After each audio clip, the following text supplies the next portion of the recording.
Mengejutkan, ayah Brigadir J, Samuel Huta Barat mengungkapkan kapan dirinya bisa kembali hidup tenang. Sebab saat ini dia mengakui masih sedih mengingat almarhum Nofriansah Yosua Huta Barat. Diketahui 2 bulan lebih sejak anaknya dibunuh, penanganan kasus Brigadir J ini masih berlangsung. Kasus ini pun belum bisa disidangkan dalam waktu dekat karena Kejaksaan Agung belum menyatakan berkas perkara para tersangka pembunuhan Brigadir J ini dengan lengkap. Beberapa hari yang lalu, Kejaksaan Agung memang telah menerima pelimpahan berkas perkara pembunuhan Brigadir J. Keluarga Brigadir J berharap semua berkas para tersangka itu sudah bisa dinyatakan lengkap atau P21 sehingga bisa masuk ke pengadilan. Semoga berkasnya sudah lengkap, segera masuk ke persidangan. Jangan ada lagi ditolak. Semoga ini bisa cepat selesai. Sebut Rosti Simanjuntak dan Ibu Brigadir Nofriansah Yosua Huta Barat dan juga suaminya Samuel Huta Barat juga berharap yang sama. Dia mengharapkan pelimpahan berkas ini bisa segera mempercepat penyelesaian perkara sehingga keluarga bisa kembali hidup tenang.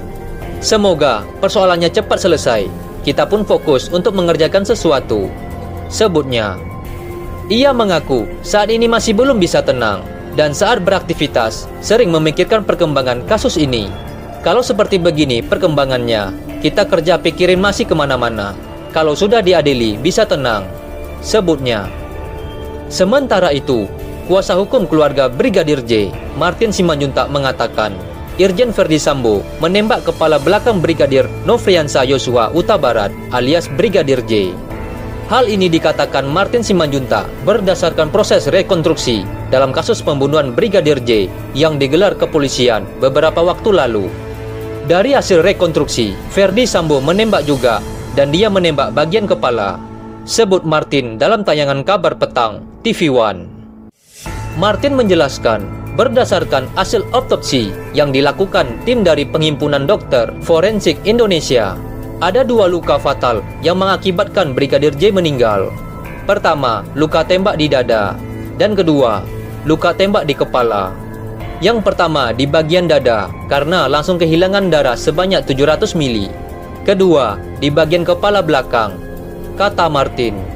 Dengan apa yang dilakukan Ferdy Sambo, Martin Simanjuntak menyebutkan mantan Kadif Propam itu sebagai penentu kematian Brigadir J.